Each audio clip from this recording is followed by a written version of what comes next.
A guerra na Ucrânia vai dividir a Terra em dois blocos. Pode esperar.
O que motivou a guerra na Ucrânia?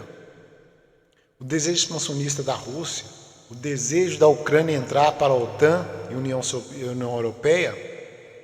São várias as perguntas a serem respondidas e para tentarmos entender o que pode estar por trás de tudo o que está acontecendo, precisaríamos ficar por outras horas debatendo, mas vamos buscar pelo menos um pouco de compreensão. E não é só isso. A guerra proporciona o recrudescimento de crises que surgiram com a pandemia, ou seja, o que já estava ruim pode piorar ainda mais. Durante a guerra, muitos investidores vão ganhar.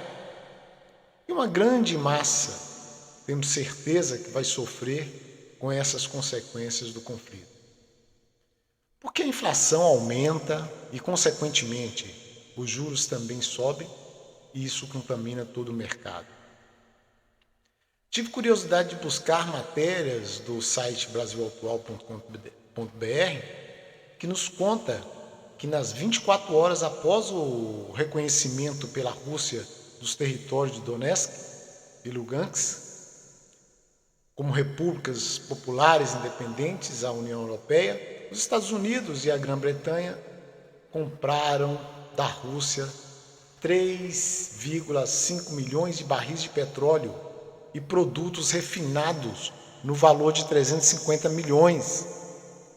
Além disso, o Ocidente adquiriu também, apenas nessas 24 horas, após esse anúncio da Rússia, 250 milhões de gás natural e ainda alumínio, carvão, níquel, titânio, ouro e outras commodities.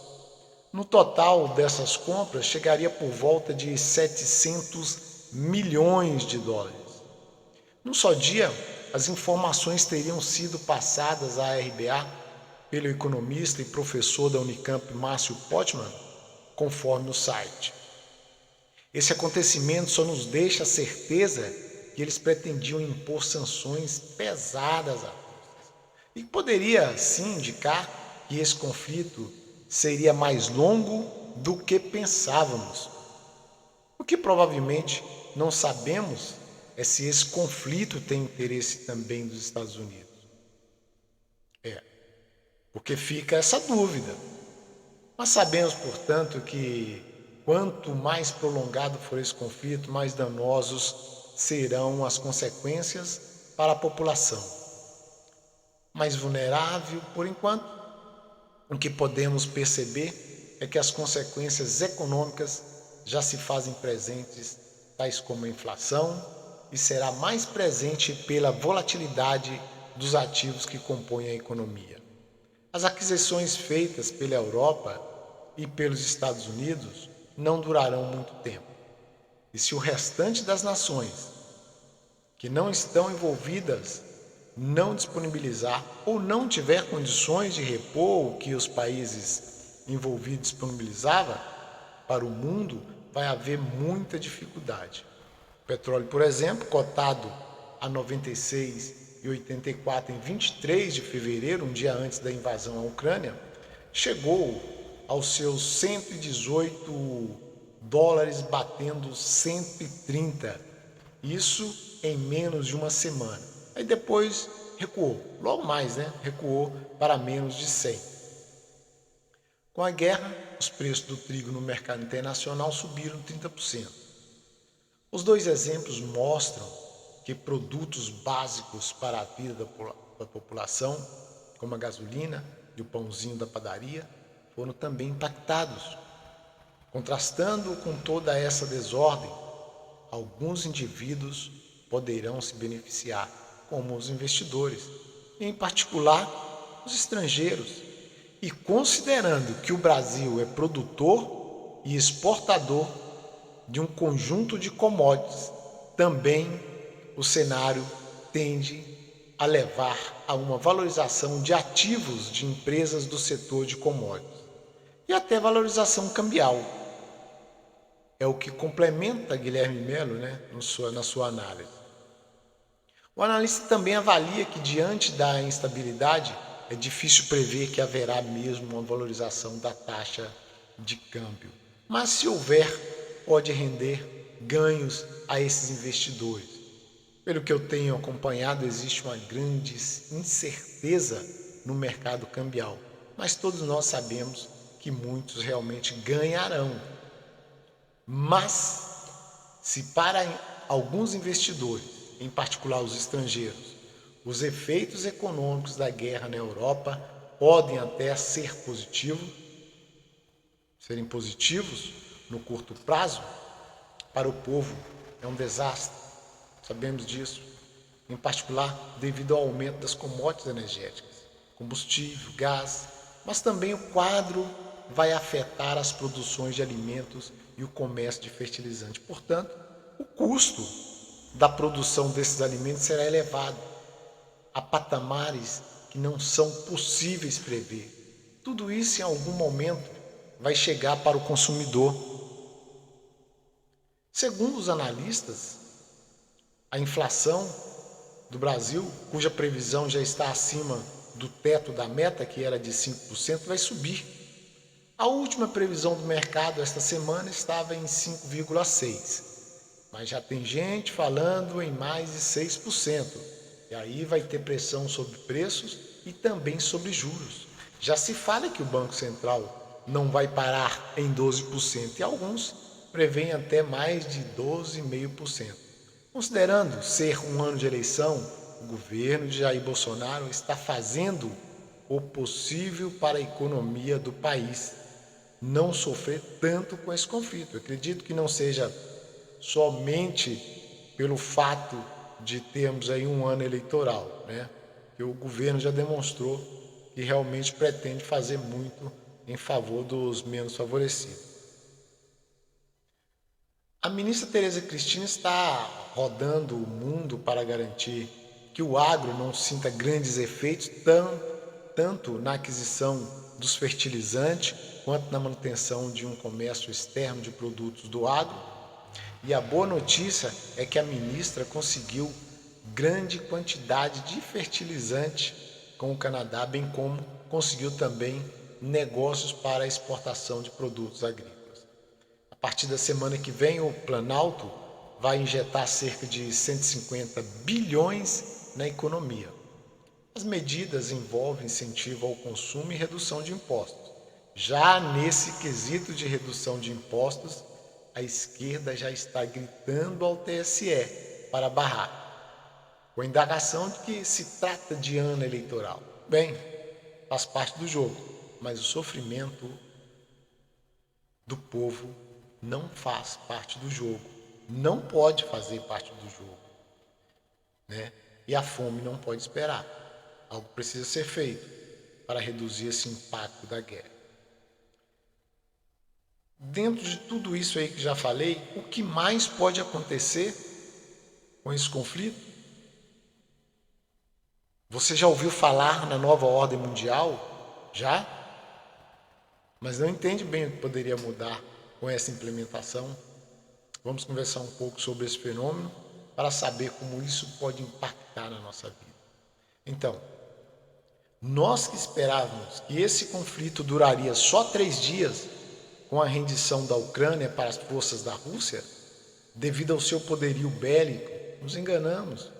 E o que parece é devido à grande extensão da Ucrânia, das dificuldades encontradas aí no terreno pelo exército russo, também pela resistência das forças ucranianas e a relevância que tem sido para o mundo ocidental em detrimento dos russos, esse conflito não acabará tão cedo. E ainda tem mais alguns fatores, tais como as exigências do governo russo e, por último, outros países declararam apoio à Rússia. Militarmente, não.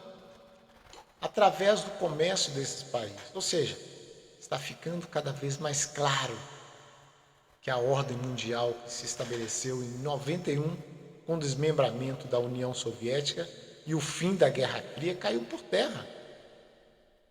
As sanções podem começar a incentivar um outro sistema monetário, pois já há uma experimentação nesse sentido na China e mesmo na própria Rússia.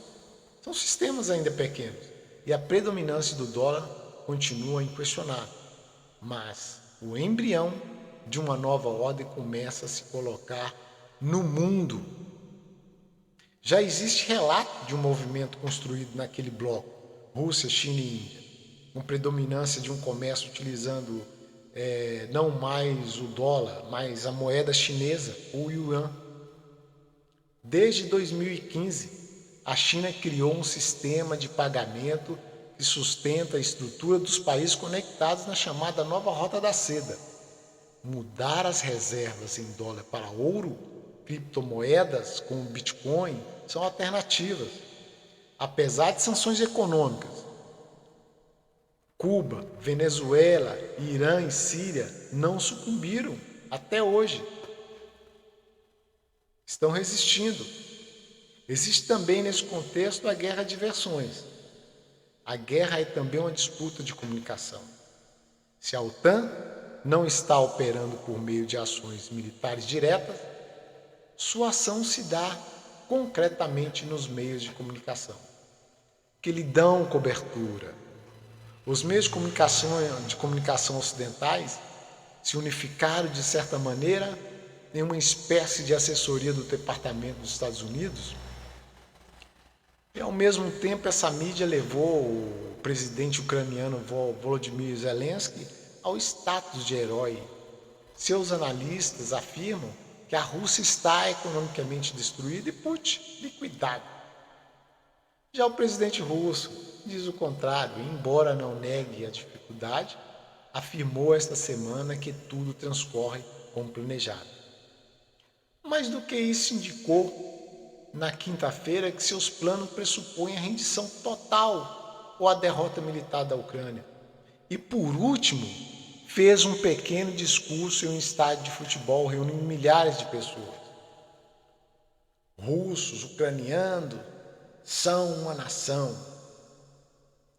Eu nunca desisti disso, exclamou Putin. E o que podemos então esperar?